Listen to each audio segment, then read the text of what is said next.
I no longer do what I was gonna do, but you knew good for me. That's why me know send me if it could flee. Me have to take away me say. Me have to take away me say. Me have to hide like a thief in the night. Me have to get out of sight. Me have to take away me say. Have to take away me say. I have to utilize I wings. Surely I leave her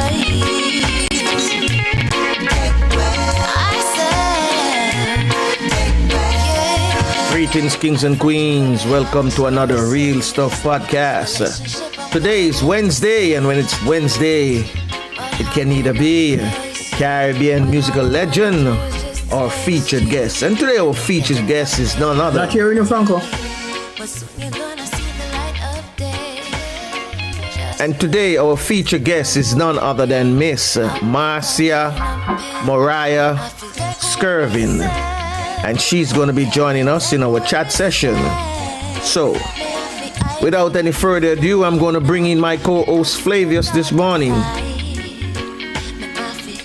Not sure if the sound went down. I'm not hearing anything. No, not hearing you. Yes, I'm going to bring in my co-host Flavius this morning, along with our guests inside our chat room, Miss Marcia Moriah Skervin. So, let me get our guests. Top of the morning, everyone. Morning. How you doing this morning? How you doing this morning, everyone? As usual, I want to know what's happening in your neck of the woods. I'm going to ask Errol, what's happening in your neck of the woods? What's happening in the neck of my woods, first of all, is that you have Marcia Moriah, the big name Moriah Skervin. Okay. That's what happening in your neck of the woods. Yes, well, I know you're excited. Of course. This is the first day of no movement opening day, so to speak.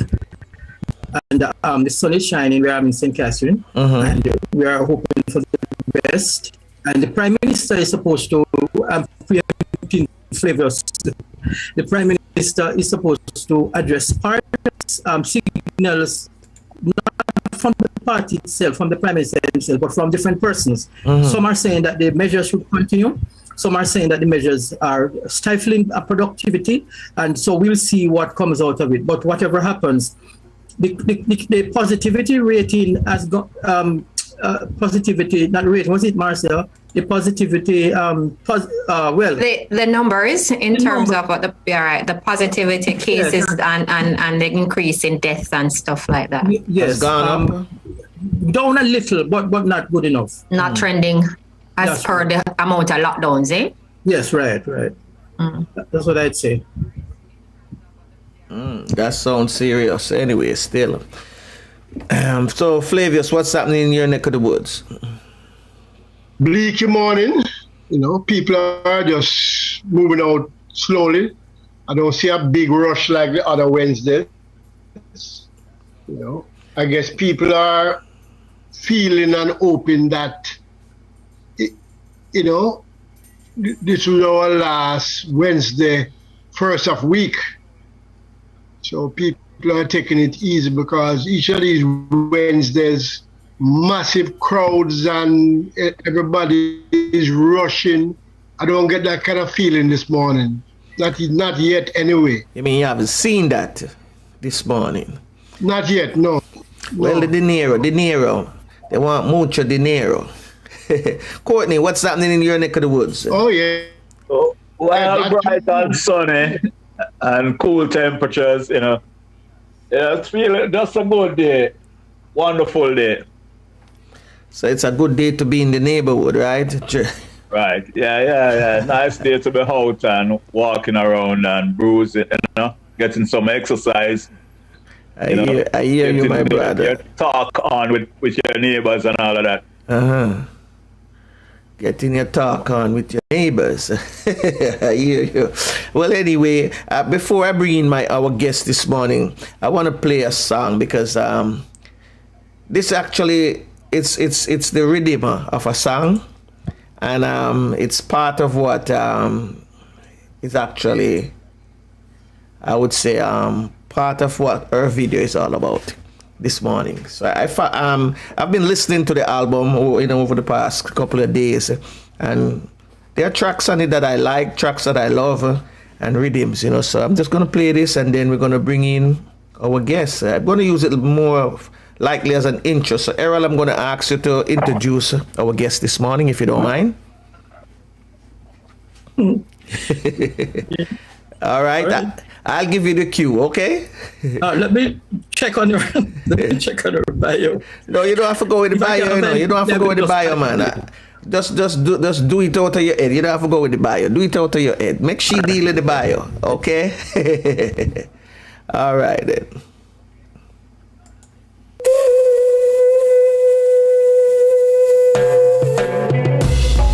The Black African Blue.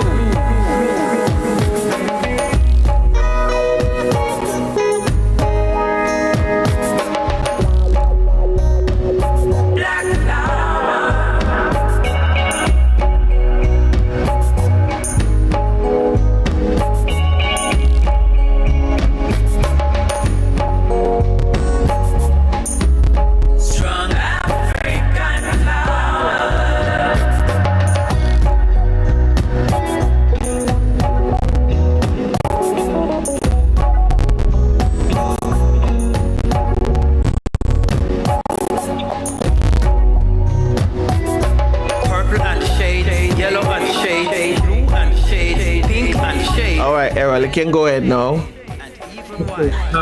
Sorry about the discussion. Called the Black African Bloom, and of course, it's the dub from the tribute to the right excellent Marcia Moriah Skervin. Black flower, and indeed we have a black flower with us this morning. Black, cool, dark complexion, Marcia, and I guess Moriah Carey took her name, but she is the original, the real Marcia Moriah Skervin. And it's my pleasure to give a brief introduction, and on behalf of the Real Stuff podcast and your hosts, to welcome her. I've known Marcia for a long time. Marcia, when she was wearing her heavy locks, beautiful black locks, one of the most beautiful black women you ever did see. She's still beautiful, and more so now, but I'm just talking about part of her history. She has flowing locks still, but I knew the original one. Yes, Marcia is a friend of mine, and we met as credit union members, and we had interest in music because she used to be interested in recording, and I think she did do some recording. And at the time, I was dabbling with music too. But to speed up, Marcia lost track of her.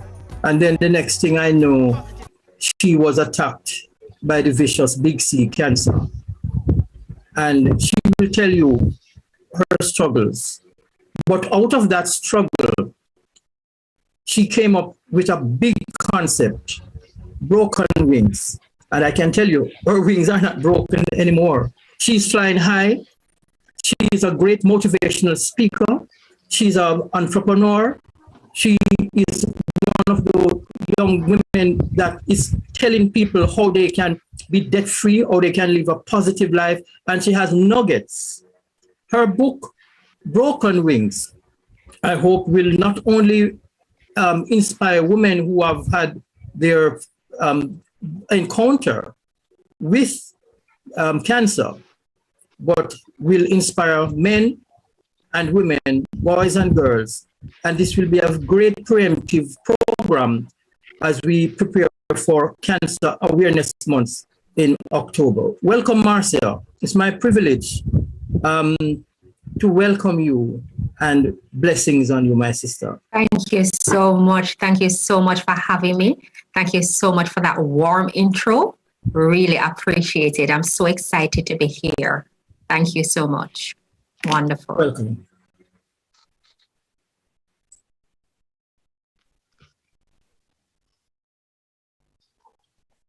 Okay, Marcia. Okay, yes. All right. Tell us now about who Marcia is, Marcia Absolutely. Moriah. Boy, after all that intro from Errol, it seemed like Marcia do a lot of things. But let me tell you, way back in the day, I did backup singing for Sugar Minot. And I remember that's where my love for music started. And I love the studio vibes and the studio flex because I thought, everything would have been solved through music. And that's how Errol and myself met way back then.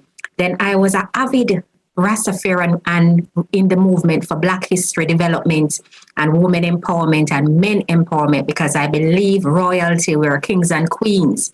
And so part of the development for Jamaica was to empower people to think outside of the box in terms of, wealth generation, empowering yourself, all of that. I was on a good movement, dealing with all sorts of development, positive energies, and here comes cancer in the middle of it. And let me tell you something, this is where my Broken Wing book started to pen, because I felt that in the middle of all of that, my wings were broken. And so I started to put things together, realizing how I am feeling, recognizing a lot of things in the system in Jamaica in terms of monetary, finances, hospital visit, talking to people, everything. All of the years of experience talking to people, all the years of experience motivating others, all the years of experience doing teaching or on-job training, everything didn't matter at that one moment, because in that one moment was where I needed to motivate myself the most. That's where Broken Wings came out. And out of that journey, and sometimes I tell the story of being a mother. I have 3 kids. My eldest child is 27 years of age, so I am no chicken in the coop. My eldest child is 27 years of age, and I have been nominated as the youngest JP in Jamaica when I was in my 20s. Just this year, I got the Governor General. I was nominated for the Governor General Award this year. So again, there's a lot of achievement that is under the belt, but one most achievement that I look and really talk about the most is really surviving a cancer ordeal. And that has taken a lot of strength. It has taken a lot of resilience. And from that, I have built a foundation out of it. From that, I've talked about it with children, with parents, with fathers, with mothers, just the support that it offers and building from that strength to strength. So the myriad of things that has happened, I am also doing mentorship and mentoring with Jamaica Youth Business Trust, with Branson Center. I really believe in empowering people. I thought about my own circumstances and remember when I left school, and I left school without having focus, having the necessary requisite education. And I thought, if we only could just get someone to direct us a little bit more, imagine what productivity and what efficiency would have arrived from that. And so I built a business called Connect Your Dots. And out of that, I went into the inner city, providing job readiness for persons who are less experienced, writing resumes, telling them how to dress, showing them how to conduct an interview and win the attention of the persons who are interviewing them. And all of that came out of just being someone, an ordinary Jamaican girl, ordinary person who know that there is an extraordinary life to live.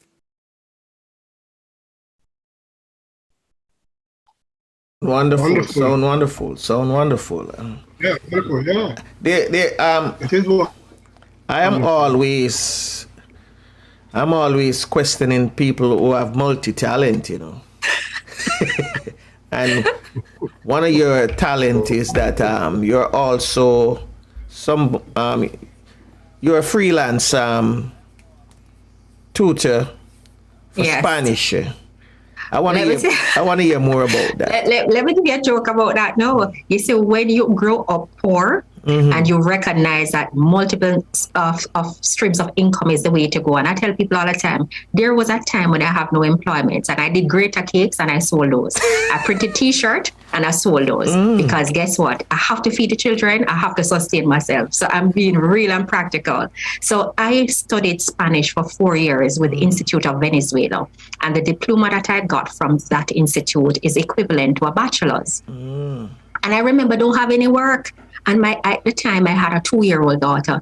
And I said, but what am I going to do? And immediately the whole Marcus Garvey thinking came back to me. You need to empower yourself. You need to use what you have to make what you have until you get what you want.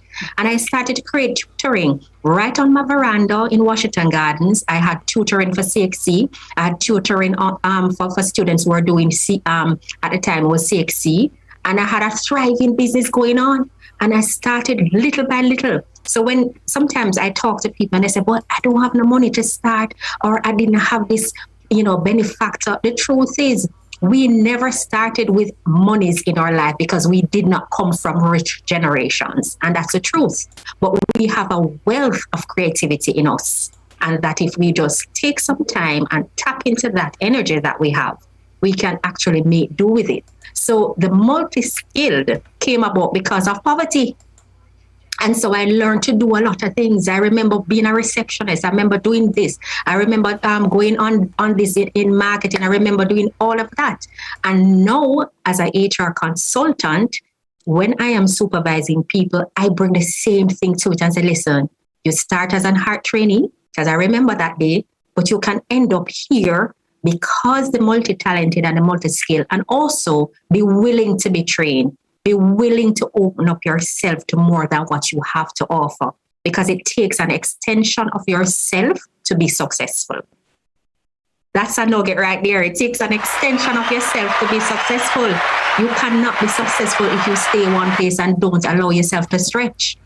That's true. That is true. That is absolutely true. Because now that you mention you selling stuff, making stuff, selling stuff, tutoring, I basically had a part of that in my life. I never know I could have done certain things because I never do it while I was in school.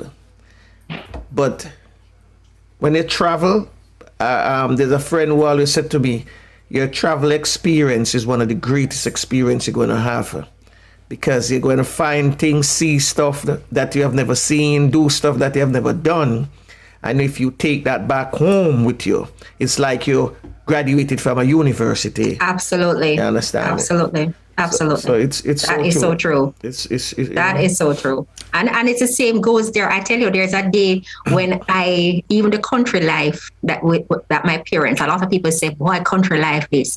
And I remember one year when I had limited resources, just went through a whole financial drama and been broke several times, because I tell people broke is the way up and broke is a starting point. Mm-hmm. And I've been broke several times over. And in that broken stage, I remember having the country vibes and starting to advertise on Airbnb. Mm-hmm. And I started to advertise what we know to be Jamaican. How can we not know Jamaican? And some of us grew up with grandmother saying and all these things and all sorts of remedies. And I remember I got a visit from a couple from Venezuela who wanted to experience Jamaica, didn't want to go to a hotel, mm-hmm. and they linked me through the internet. And I put them up for 2 weeks, earned some US dollars, and at the same time, they referred other people to me. Mm-hmm. So again, it's really all about how we think, how we perceive things, because sometimes not all the opportunities are going to come to us packaged nicely and we are going to take it and run with it. But because of how we were socialized, a lot of time we close ourselves to the possibility that we can do this. And the truth is we've not had much encouraging people pushing us to say that you can do it or you can excel. True. This is where the narrative has to change. And the narrative has to change to say that you might not have started with a lot of things, but it don't mean that you end being desolate and broken. So true, so true. It's funny how you mentioned about the Marcus Garvey, build your own economy. I always say to a friend of mine, I don't care about the country economy. I'm thinking about my economy, which is absolutely building my own economy. And absolutely. I think before the pandemic, Flavius and I was doing a course in finance. And one of the books that the tutor told us to get was a book, The Richest Man in Babylon. I listen to that book practically every time that I get some free time. Even now, I finished the book maybe about 3, 4, 5 times already, 5 times, and I'm still listening to it because it's things that I gather from the book that I can use in my everyday life. That's right. One of the things I am instilling in young people, I'm telling them, whenever you get money, if somebody give you money, your father, your mother, your family, any money you get, take 10% of that and put it down. Right. And you'll be surprised to see how much you have in time to come. Say December, if you love open your piggy bank, or some people now and do the math. Yeah. Do the math. You see how it multiplies, and that's an excellent point, because part of what I do also, I teach entrepreneur studies, and I've partnered with Heart, and I've rolled out a series of entrepreneur style studying. One of it is to empower persons to have their own business, even running it alongside a 9-to-5. And what it tells us is that multiple streams of income will allow you to live a life of abundance. Now, of the 70% of my cohort that I've taught between last year and this year, they have viable business. Now, that tells me that Jamaica constantly has a wealth to turn over new business. How do we do that? It's the discipline that we don't have when it comes to money. It's the discipline we don't have when it comes to certain things that will allow a business to grow.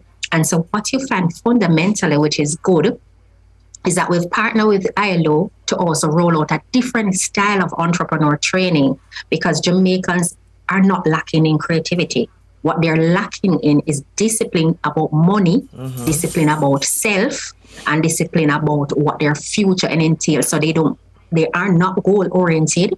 They just run along with some things, and sometimes it works and another time it doesn't work. But how do you make it work for you? There is a scientific approach, and there's a scientific way. If you plan that way, you can actually live the life of abundance. And talking about that, just to say, in 2018, I spent over $5 million for cancer treatment. And of course, I was broke because I didn't born with money. So what I didn't have to sell, I had to, financier and all of this for health issues. And this is how I even started to sell the book. And let me tell you something. Today, I am debt free because of the same scientific systems. I didn't get a windfall. I didn't get all of that. And I've literally reduced liability to zero because of the systematic approach, the discipline around money, and also creating other streams of income, which is important. The question I want to ask you, as you mentioned on the cancer, after... Excuse me, sorry, Franco, your co-host, Courtney, is here. I don't know if you have seen him, and Flavors is back. Sorry to interrupt you. Yeah, I see them. One of the things that I want to ask you about surviving cancer, right? What have you learned during those times when it's like, just imagine it. I know the pandemic right now, we're going through the pandemic, right? And the pandemic is a cancer right now, because we're going to have to live with it. Absolutely. So this is another phase for you, right? But tell us about your life struggling, because that, it's serious back then. What were some of the things going through your head at the time? So I'm going to read from chapter 2 in my book, and it says, being present. When you discover that you have cancer, the easiest road to go down is the one of despair and unforgiving sadness. It is almost a reflex to immediately go into a frenzied panic or depression, because we are taught to view a positive cancer diagnosis as a death sentence. Not to say feelings of discomfort and sadness are not normal or warranted, but if we hand over the steering wheel to those feelings, we will let down a road that offers very little, and from it will be much harder to recover. It is one thing to live a life, but it's something completely different to be present in it. I used to be present as a way of combating those negative feelings, I could not allow myself to view cancer as my new life. Now, what does that say to me? The diagnosis is real. I will have a couple of emotions that I need to manage. And it's not easy because part of the book will tell you I went into my car, 3 o'clock in the morning, all my children were asleep, and I locked myself in my car and cried for repeatedly about an hour or more, because the reality of what we were taught is that cancer is a death sentence. And in most cases, it is, and it is continuing to be so. But in that moment, because I'm being still and I'm also listening to my spiritual voice told me that for me to grow on another level, empowering other people, I must have a story. And in that moment, when I heard that was my story, I started to rebuild my thinking through that moment and understand that I am here, and that is part of the purpose why I'm here. All right. Flavius, Courtney, anyone of you have any question? Yes, Marcia. I truly enjoyed, and I'm listening keenly. But I'd like you to elaborate on, the emotional aspect of cancer, and how you really overcome. Because I think, that's the more damaging part of the disease. Absolutely. Let me tell you something. I will not sit here and sugarcoat that you don't feel helpless, and feelings of depression will engulf you. I have children, and for those who know me, they know that my children are my life. And I thought of not being around them to see them pass the worst, as Jamaicans would say. That was in itself was a depressive mode. When I heard my diagnosis, my first part of my book spoke of that. I literally was in a whole different transitional stage because I heard the doctor speaking, his mouth was moving, and to be honest, I don't hear a word what him say. If I didn't bring somebody and hear say, yes, I have cancer, I would not hear a thing because I was totally outside of my body. First of all, I started to feeling angry. I said to myself, how is it that I do so much? I'm on about a plan for my life, and I wanted to do this. I'm on this path, and all of a sudden this just stopped. Somebody said to me, I need to go to St. Thomas, go get a wash off because up here things are reach you, all kind of something. And it is overwhelming. But here what I learned. I learned to manage my emotions through the people that was in my circle. Because part of that, if I had the persons in my circle who constantly say, I'm dead, you're dead now, I would start to take on that narrative. But I had people in my circle who were very positive, who helped me stay positive. I had people in my circle who was really my cheerleader, who championed what I didn't have for myself because I didn't have it. I was empty. And in that moment, because I was empty, thank God the circle of people were around. So here what I tell people, don't wait until you're on your face. Don't wait until you're sick to ensure that your circle of people around you are positive and healthy, because you're not going to know that they're not good for you until you need them the most, right? And until that time, another thing is make sure, as we mentioned earlier about the 10% saving. We have to have some cushion for ourselves, and we can't wait until we're in a difficult time, because having the cushion for myself, Courtney, allowed me to think ahead for the strategy of healing. Because if I had to think about the money, that would make me go faster. And that's the truth, because a lot of cancer patients die quickly because they don't have the money for treatments, and they worry about getting monies for treatment. One test that I did was $200,000 to do a PET scan. And the PET scan would tell you if cancer has gone all over your body. And they are requiring to do that maybe once every 2 years or once every year. And that's cash up front if you don't have health insurance. So again, those are some of the limitations I could say, all right, ease off this little burden here, and then allow me to think about myself spiritually, think about myself, physically, and then hug up some things that I kind of drifted from. Because the truth is, as I said, we are always spiritualists, because I was always into that. But I got deeper into the word and I got deeper into having a relationship with God. And so that helped me, giving me the strength that I needed to work and fight this battle. Now, everybody's strategy might be different. Everybody's strategy might be the same, because I have issues. When I had to do the mastectomy, I worried about me dating. And I talk about that in several interviews. I'm so pretty girl like you, but I don't have no breasts. So it was a worry. I was worried about it. Men love breasts. So I was worried. But, after thinking about it, I said, listen, thank God you're alive.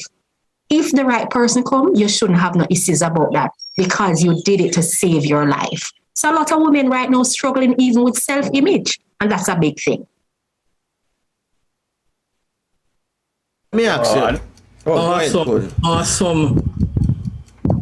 Yeah, another question. Just checking, since you have the survival, of all this cancer, has you gone in a remission since? Or? I have. The last time I do my test, and I try to religiously follow a regime in terms of that. But here, I don't even know if people know what causes cancer. But I just try to make my mind well and my body whole as best as I can. But so far, thank God, I declare healing all the time. I am cancer free, and I intend to remain that way, because I'm believing in that word, and I'm saying it with conviction. So people say, oh, you say, your word power is strong. Word sound is power. And I am declaring healing. So every time I talk about cancer, I say, listen, it's a journey that I needed to go through to make me grounded, to make me understand about money, to make me connect to people. But it's not a journey that I'm staying into that path, right? I've gone through that journey. So that's for me. That's my willpower taking over right there. True. When you say you believe, I always have two words I try not to use. If and believe. There you go. Because if means doubt, don't it? Yeah, and believe is a doubt. Yes, it sends a doubt in your whole your whole thing. I believe in the power of visualization. I say when and instead. Absolutely. Let me tell you something. I tell people all the time, write a vision. In Habakkuk, it tells you write your vision and you have it clear. So I always write the vision, have it clear. I don't know how I'm going to do it, but I write the vision, I have it clear. I put it up in the room. If you want to come into even though in my office, you see a little board at the back, it has some words right there. Everywhere I go, I write a vision, because I want to be able to meditate on some positive words. And that is always in my subconsciousness. Because we're conscious people, a lot of time Black people don't give themselves credit, We are conscious people. We are always conscious people. We manifest what we have within us. But we don't believe, and we use the if, and we don't use the when it happened. We say, boy, if it happens so. No, we don't acknowledge. We don't acknowledge. We don't believe. We don't acknowledge. We don't acknowledge the power that we have. Believe, we don't acknowledge. We don't acknowledge it. I want to know about the diet, a little bit of your diet, because I remember, I don't know if it was the same person, if you was the same person. It was on TVJ one morning, and they were talking about using almond to make milk, and then they use the trash of the almond to do other stuff. I'm going to be very honest with you. Let me tell you something what I believe, and I'm not a medical specialist and I'm not a nutritionist. Let me just put that out there. But listen, I think moderation is key. Yeah. I think moderation is key, because right now nobody knows what is it that has caused this thing to operate in your body, for your body to be fighting against itself. I believe, you know what, I like a little red wine, and I do like a little bit of coffee. Some people that say, well, you can't tell you to drink that. But let me tell you something. I think a little moderation is key in everything, because if you go too much to one extreme, then your body is going to lack some other things. I think talk to your doctor, talk to your nutritionist, because when I was doing chemotherapy, my doctor advised me to say, listen, make sure you get everything that you need to get in, because when chemo hit you, your body going to drop pounds like nothing. Now here I am, I'd weighed 90 pounds. I weighed 80 pounds at one point because the chemo just take off every flesh off of your body, and you had nothing. My hair was gone. I had pretty much weighed like a skeleton, but I had to eat everything so that I could fill up myself with all the vitamins, all the various proteins that I needed. I'd never eat curry goat at the time, but me definitely am like a curry goat. So it go. You understand? So, to each his own, and what works for them, they have to do their thing. You know what I mean? Because I just think balance is key. Flavius, come in the conversation, man. Come in the conversation. Errol? When Flavors? After Flavors?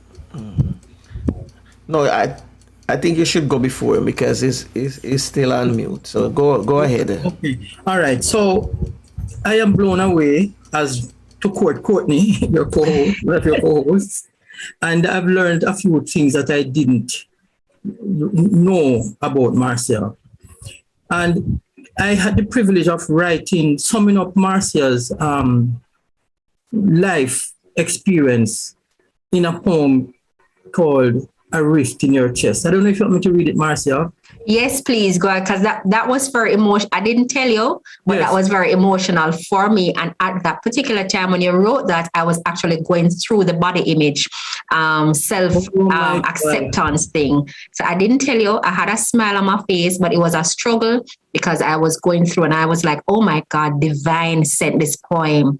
And I read it, and I was feeling so good about it. You notice I sent you love hearts and everything, but I couldn't speak about it at the time because it was very difficult to talk about it. There was a lot of things that was happening. You only knew of the mastectomy, but I did various other surgeries along the way, and I was feeling at my all-time low.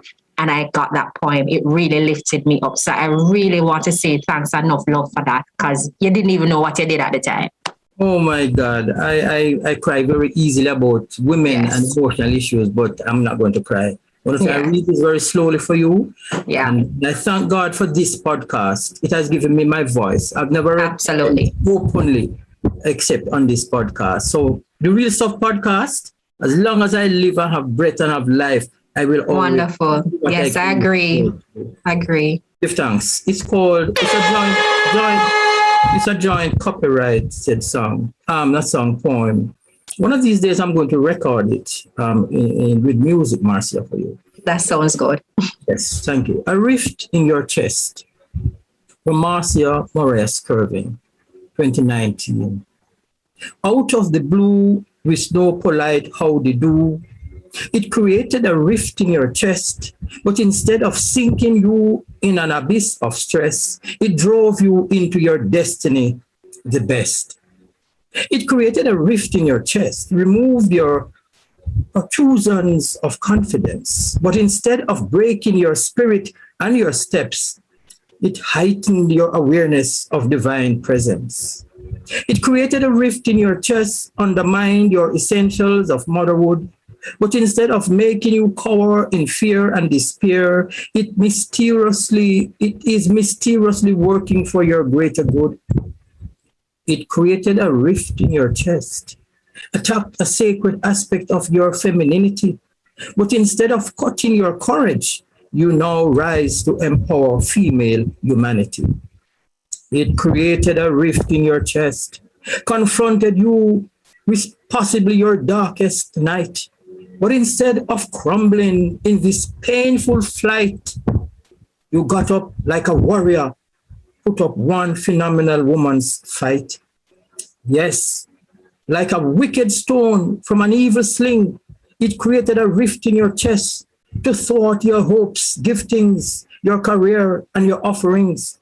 But instead of uncoiling your inner springs, faith has mended your broken wings. Now, a much sweeter song of high praise you joyfully sing. Let it ring. To Marcia Moriah Skervin.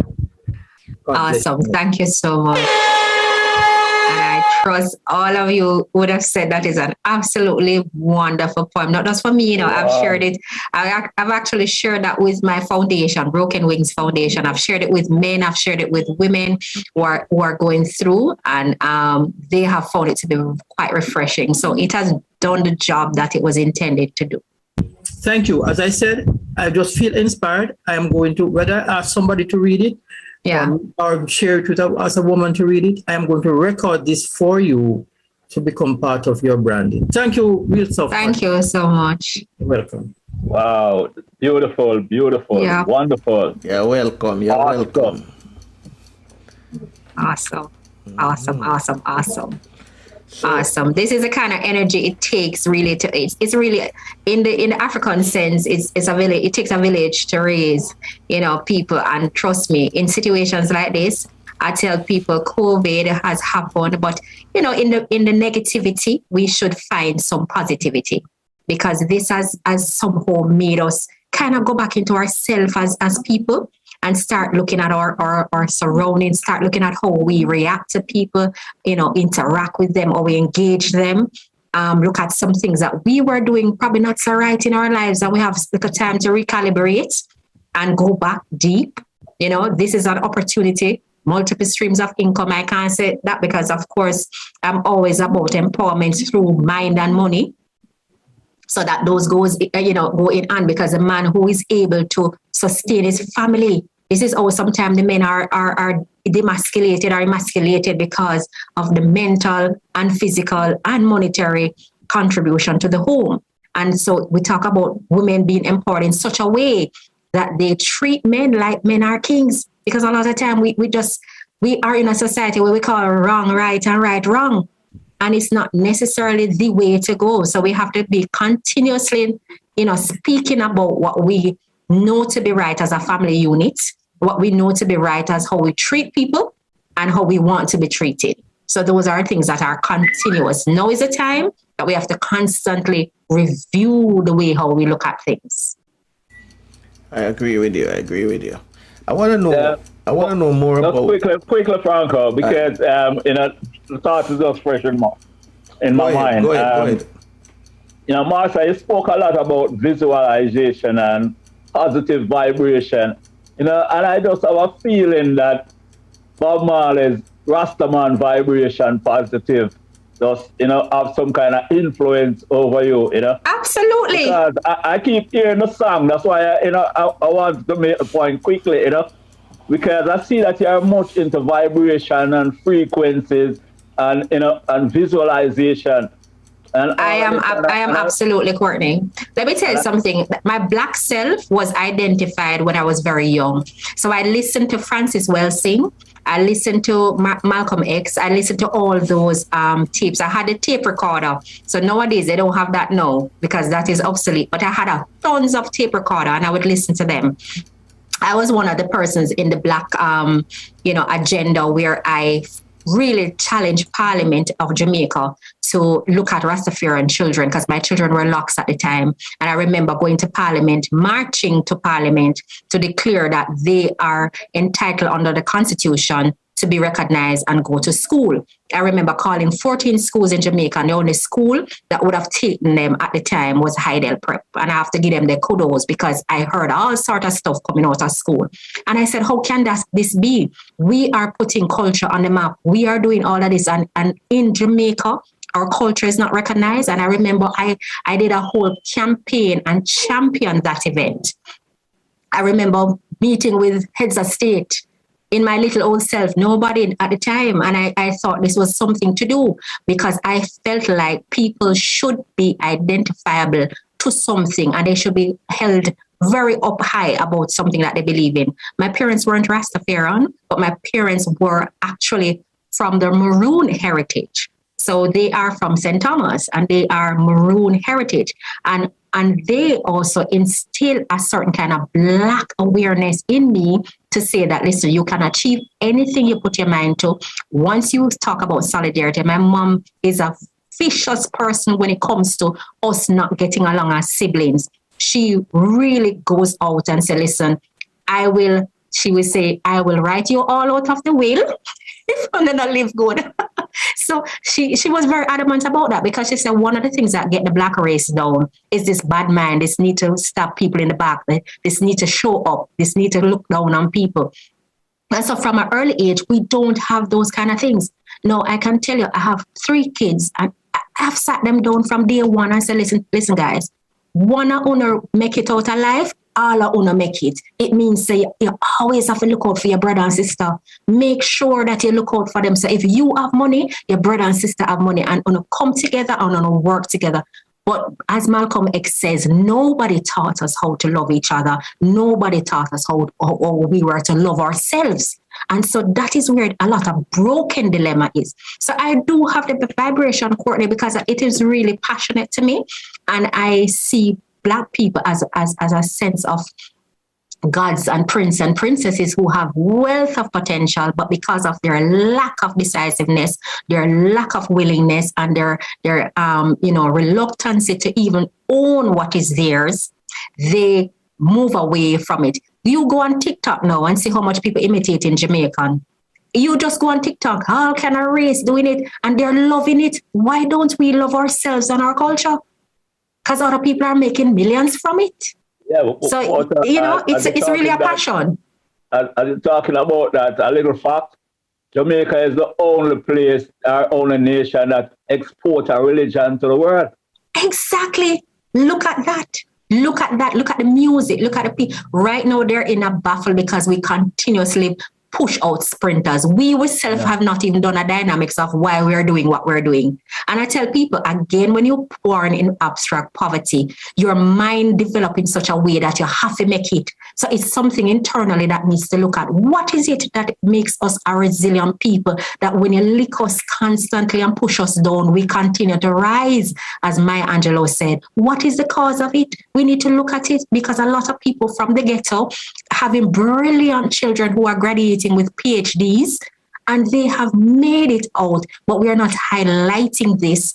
We are highlighting money and as if it stands on its own, and not show people who did not have it, who are achieving and well off. So the dynamics goes through that we have to really look. So, again, I thank God for this platform, because I know persons are hearing this worldwide and will look at the dynamics and say, you know what?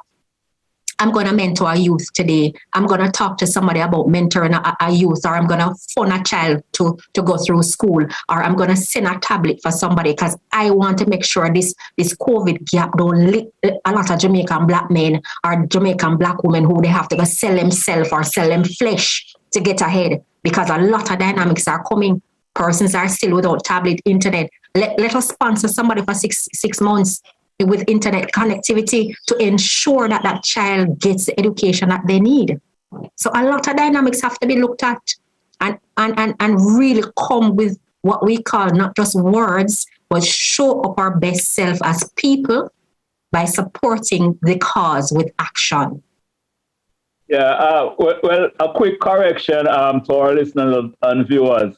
I meant the only third world country, not the only nation, the only third world nation that exported a religion.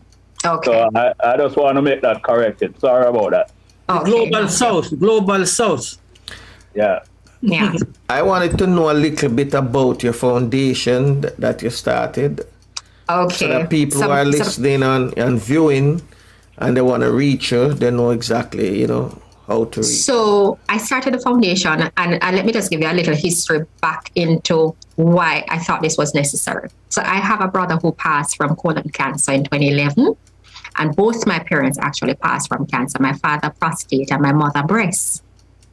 And so I had previously what person would call a family history. Mm-hmm. And again, I tell you something about the power of words, because when I did my DNA analysis and I sent it overseas to be studied, they found no trace of a family trait, which means my girls are not at risk, which was happy for me. But again, the words of that whole drama, I saw how money was a factor with my dad. I saw how money was a factor with my mom. And I said to myself, in Jamaica right now, the NHF, it doesn't support the whole suites of cancer that exists. You might have prostate, you might have breast that is covered, but there is throat, there is stomach, there is, there's so much, but it does not cover it. Where do someone get $70,000 to do a first chemo treatment? Where do they find that?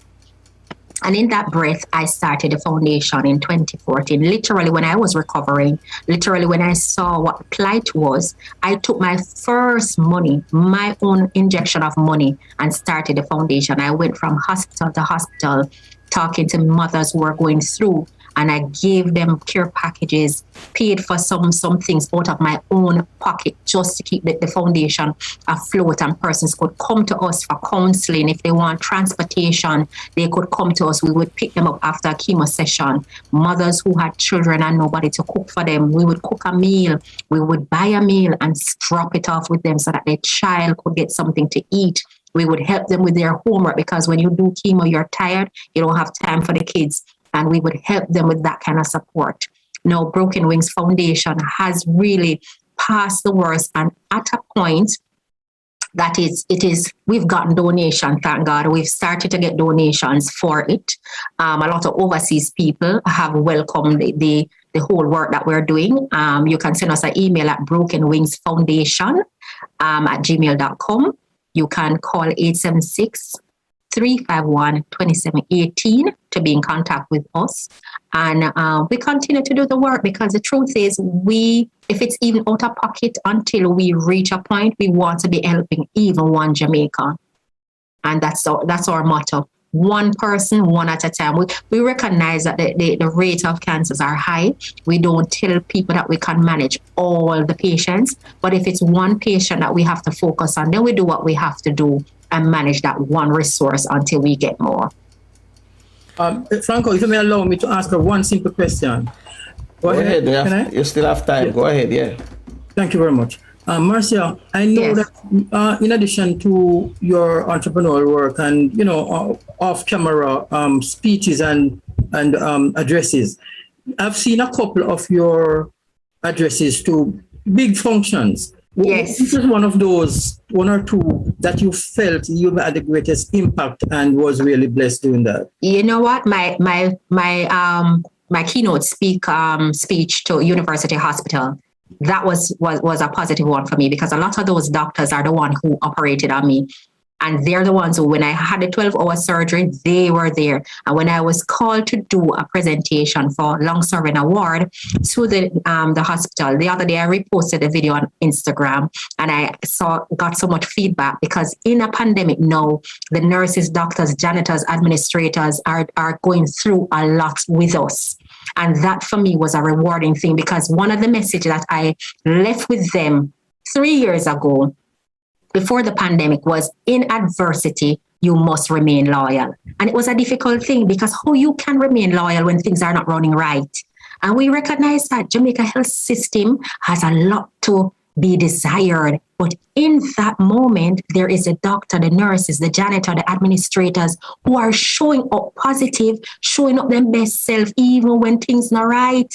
And so for that message 3 years ago, I thought that was most powerful. And I looked at it and said, oh, yes, it's really a divine message at a divine time. And this is why timing is so important. And even now, I look at that as, say, amongst everything, I've done quite a bit, youth at risk, talk to women in prison, men in prison. I've done women battered center, children abuse. I've done quite a bit. I've partnered with a lot of organizations, women outreach centers, WMW, WNC, a lot of organizations that wants change in Jamaica. But, there is this one thing that is really close to your heart when you see actual people are moving through my mentorship, when their lives are being changed, when they come back to you and give you a testimony to say, did you know this? Because sometimes you're just doing the work. You don't know how it impacts people until they come back and tell you. And they show up and say, because of you, because of that message, I am really grateful for that. So persons who want to follow my YouTube channel, because I also have a motivational nugget channel, and it's Marcia Skervin, Skervin. And I'm also on Instagram under that same name, Marcia Skervin. There's always motivational inspiration nuggets that you can listen, and you can really find something that resonates with your soul. Thank you. Thank you. All right. So I guess that's something we're gonna make sure we're gonna pump as well for you. Thank you. People can get in touch with you. We're winding down the clock to the head, and before we leave, I'm gonna invite you. I'm gonna extend another invitation for October. October is World Breast Cancer Association month, and I would love you to be a part of what we're going to present to our viewers, subscribers. Love to. Thank you so much. Looking forward. I have broken rings ready. Fired up and ready to go, huh? Fired up and ready to go. We're on a mission. It's our lives now, and we have to empower. We have a task. Each of us have a task that, when we look at our lives and look at ourselves right now, this team is about informing people, making things aware to persons. And, when you look at yourself, everybody have a little role to play in the whole development of our people. And so we just buckle down and just play that role. Absolutely. And that's what we're here for. Absolutely. I love it. I'm glad that you were able to make it here this morning. Thank you for inviting me. It is such a pleasure. I enjoy. I really thank the team for thinking of me. And, it's really a wonderful blessing, a real blessing to have this discussion this morning. Thank you. Thank you for taking time out of your busy schedule and spending your morning with us. It was a morning well spent. The early part of your morning. Yes, right. It was a morning well spent. Thank you. You're welcome. Before we go, I'm just going to remind our viewers and our listeners that please remember to subscribe, like, and share the video. The object of this channel is to educate you and entertain you. The Real Stuff Podcast is your Caribbean podcast. For those inside the chat room this morning, we thank you for taking time out and for being here and, spending your early morning with us. So remember to live and love every moment of your life. Be grateful for each new day. Cherish your family and friends. Bless others. Keep the faith. Never lose hope. And remember, prayer changes things regardless of what religion you belong to. You must pray and continue to pray. So on behalf of my podcasting team, Flavius, Courtney, Maxwanette, and Francine, this is yours truly, Franco, thanking you all and thanking Marcia for being here with us this morning. Thank you. And have a beautiful day. Yeah. And before we leave, I'm going to ask Queen Lubafo to say the Our Father in the Garifuna language, and then Tafina will take with myself to take us out of here. Queen Lubafo, take it away for me, please. You lead us so full. You belong far away away. Ajuguala lebabu seru. Lead amua, lead us so full. Lead amua, lead us to love.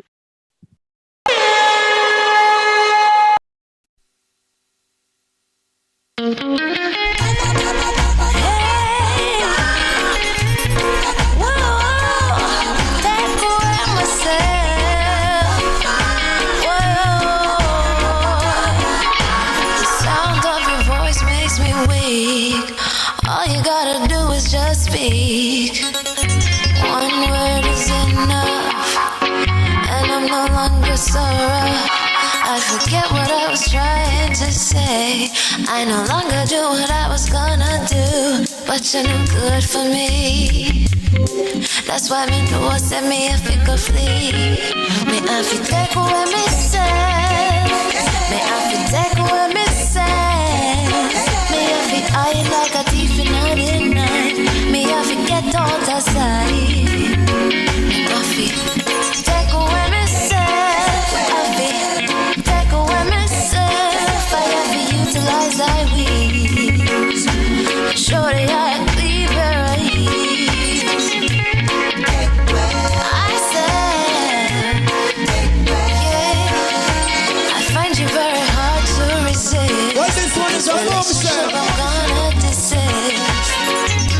But how can I face you when all I wanna do is just taste you? I know you think I play me, I play you, but soon you're gonna